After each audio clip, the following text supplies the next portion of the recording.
misalkan ada orang yang sengaja menyebarkan berita bohong nih Bang di media sosial, baik di Facebook, Instagram, Twitter, sampai ke grup-grup WhatsApp, sehingga menimbulkan kegaduhan di masyarakat kalangan bawah nih Bang. Beritanya kan, informasinya kelihatannya ini nggak sebenarnya gitu. Iya. Secara hukumnya itu seperti apa Bang? Oke.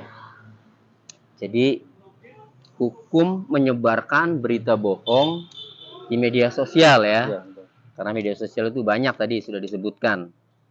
Jadi sebenarnya berita bohong itu kalau disebarkan pasti akan merugikan orang lain. Itu dulu persoalannya ya. Jadi kalau sudah merugikan orang lain, maka sebagai orang yang merasa dirugikan itu pasti punya hak. Hak hukum Bang ya? Ya, punya hak karena nama baiknya itu telah disemarkan. Atau kalau di institusinya itu telah disemarkan. Siapa pimpinan institusinya? Berdampak juga. Misalkan pimpinan institusinya itu di kepolisian. Berdampak kan buat Kapolres, meskipun yang dihantam itu atau yang dituduh itu misalnya Polres Indramayu. Tetapi sebagai pimpinan institusinya juga pasti merasa, iya, kena juga kan. Nah, jadi kalau sudah menyebarkan berita bohong dan ada kerugian bagi orang lain ya, maka orang lain yang merasa dirugikan itu bisa untuk melaporkan atas pidana penyebaran berita bohong itu. Bisa dilaporkan dengan peraturan hukum pidana, yaitu Undang-Undang Nomor 1 Tahun 1946 tentang peraturan hukum pidana. Dalam pasal 14, ya, barang siapa dengan menyiarkan berita atau pemberitahuan bohong dengan sengaja menerbitkan keonaran di kalangan rakyat, dihukum dengan hukuman penjara setinggi-tingginya 10 tahun. Nah, ini lebih besar nih Pak, ancaman hukumannya ketimbang Undang-Undang ITE. Yang pidana ini. Ya, pidananya ini. Kemudian yang ayat 2-nya, barang siapa menyiarkan suatu berita atau mengeluarkan pemberitahuan yang dapat menerbitkan keonaran di kalangan rakyat, sedangkan ia patut dapat menyangka bahwa berita atau pemberitahuan itu adalah bohong, dihukum dengan penjara setinggi-tingginya 3 tahun. Kemudian di pasal 15-nya nih peraturan hukum pidana. Barang siapa menyiarkan kabar yang tidak pasti atau kabar yang berkelebihan atau yang tidak lengkap, ya, sedangkan ia mengerti setidak-tidaknya patut diduga bahwa kabar ini kalau disebarkan dapat menerbitkan keonaran di kalangan rakyat, dihukum dengan hukuman penjara setinggi-tingginya 2 tahun. Jadi kalau sudah tahu ini kabar ini akan menimbulkan keonaran, kegaduhan ya, kegaduhan di masyarakat, sementara dia juga belum tahu kabar ini benar atau tidak, jadi belum pasti, ketika disebarkan, ini jelas bisa dipidana dengan pidana pasal 15 peraturan hukum pidana. Nah, tetapi kalau yang jelas-jelas kabar ini bohong, udah tahu ya, tetap disebarkan, ya, menyiarkan, kan barang siapa menyiarkan kalimatnya berarti menyebarkan. Ya. Berita bohong sehingga menimbulkan keonaran itu dapat dipidana paling lama 10 tahun ini setinggi-tingginya. Laporkan peraturan pidana itu dilihat dampaknya. Kalau pakai pasal peraturan hukum pidana, ya, pasal 14 atau 15 itu dilihat dari dampaknya. Kalau dampaknya mengakibatkan keonaran di kalangan rakyat atau di masyarakat, maka melalui WhatsApp pun sama saja karena dampaknya ini terjadi keonaran. Itu peraturan hukum pidana yang dilihat adalah dampaknya.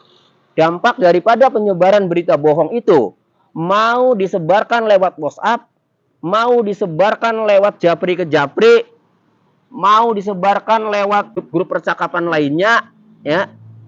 Ketika sudah muncul, apalagi sampai muncul, misalnya dibahas di podcast, misalnya dibahas di pemberitaan, ya, akhirnya menjadi suatu isu yang dikomentari masyarakat dan menimbulkan keonaran. Ya. Parameternya adalah menimbulkan keonaran. Maka bisa dipidana dengan pasal 14 atau 15 Undang-Undang Nomor 1 Tahun 1946 tentang peraturan hukum pidana. Saya sih menyoroti yang lagi rame ini. Kemarin juga kan ada podcastnya nih Bang.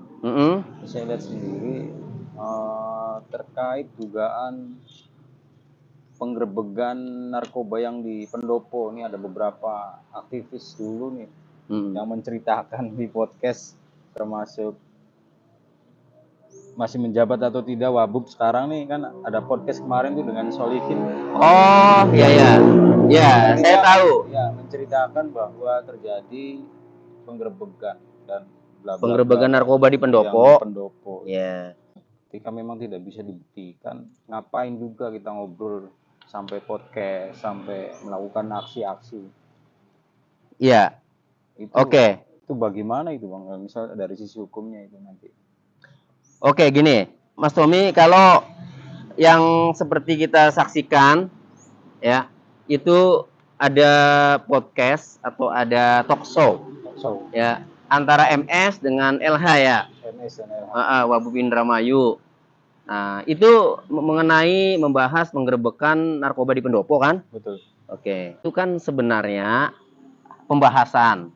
Ya, dengan menggali dari keterangan LH.